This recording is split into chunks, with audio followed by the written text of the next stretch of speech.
नहीं है। धर्म शास्त्र कहती है नहीं, मृत्यु धर्म भोज का बस की इतिहास हो। कहता है, महापुरुष कहते हैं।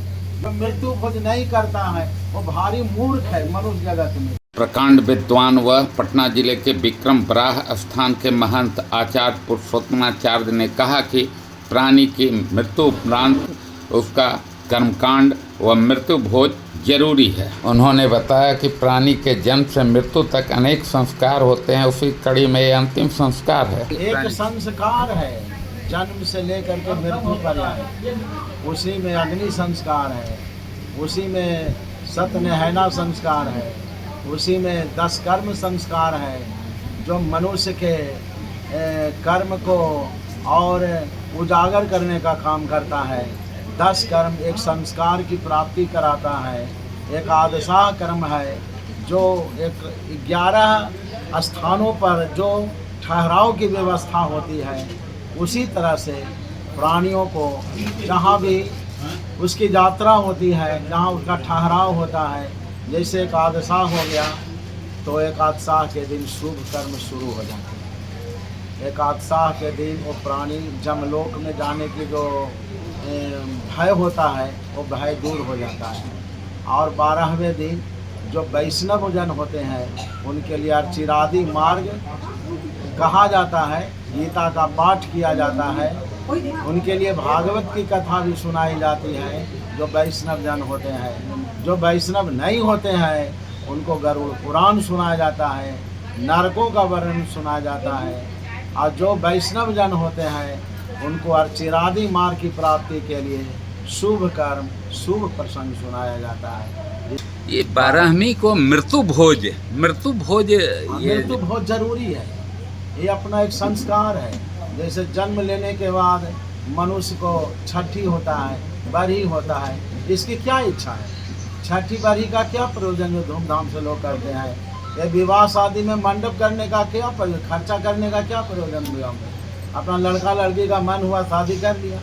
तो मृत्यु भोज न करने का मतलब है कि वो तो पशु जीवन हो गया, तो आदमी को पशु समझा जाएगा यदि संस्कार नहीं करेगा। तो मृत्यु भोज एक संस्कार है। एक मनुष्य जाति में ही ऐसा संभव है।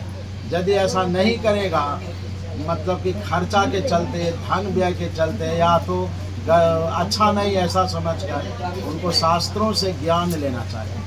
शास्त्र हमारा संविधान है। तो मृत्यु भोज प्राणी के पैठ होता है। कर्म हाँ मिलता है। जैसे सूर्य नारायण बहुत दूर में है और 1 लोटा जल उनके किरणों के ताप में सूख सकता है, कैसे पहुंचेगा? किंतु भाव है, हम आपको दे रहे हैं, आपकी प्रचंड किरणें इसको सुखा सकती है, किंतु इसी 1 लोटा जल में आप प्रभाव करें तो सूर्य नारायण उसको स्वीकार कर लेते हैं। हम यहाँ हैं, कोई दूरी पर है, कोई किसी को गाली दे देता है तो कान से सुन लेता है। वो गाली कैसे पहुँच गई उसके यहाँ? सुन लिया, भाव से सुन लिया, उसके लिए अंतर शक्ति है इसलिए सुन लिया।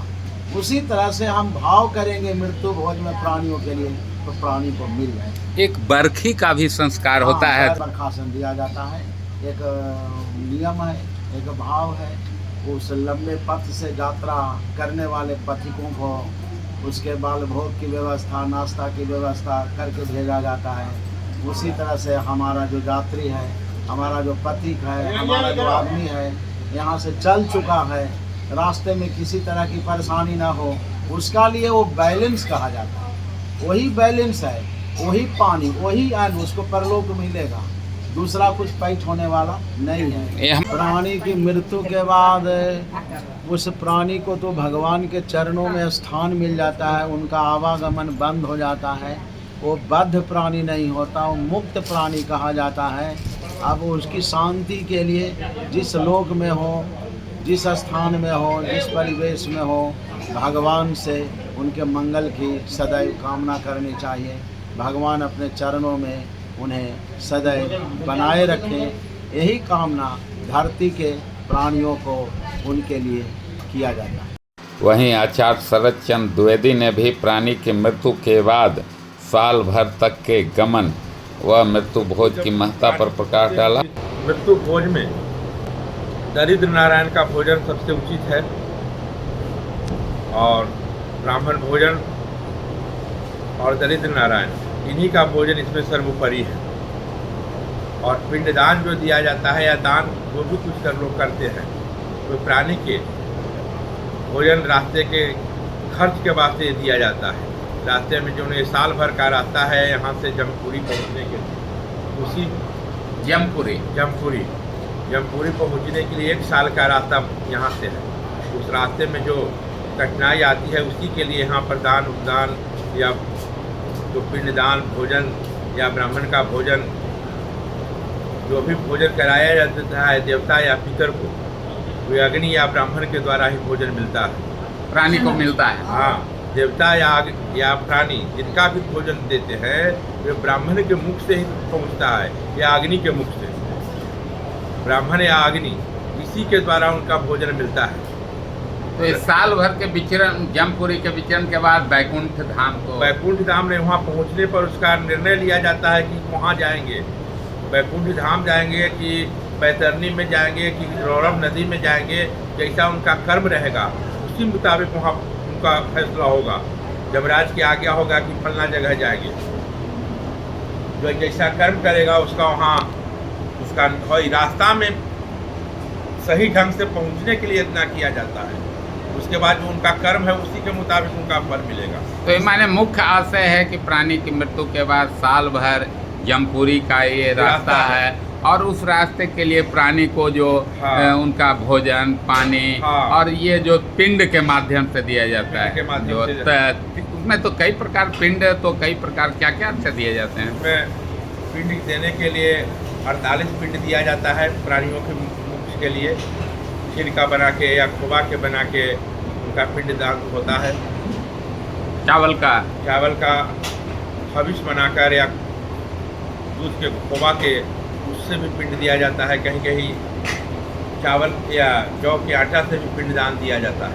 बाछी गौदान करने का महत्व इससे है कि गौदान एक हिंदू धर्म में गौ में सब देवता का निवास कहा जाता है, इसके रोमे रोमे देवता का निवास है इसमें।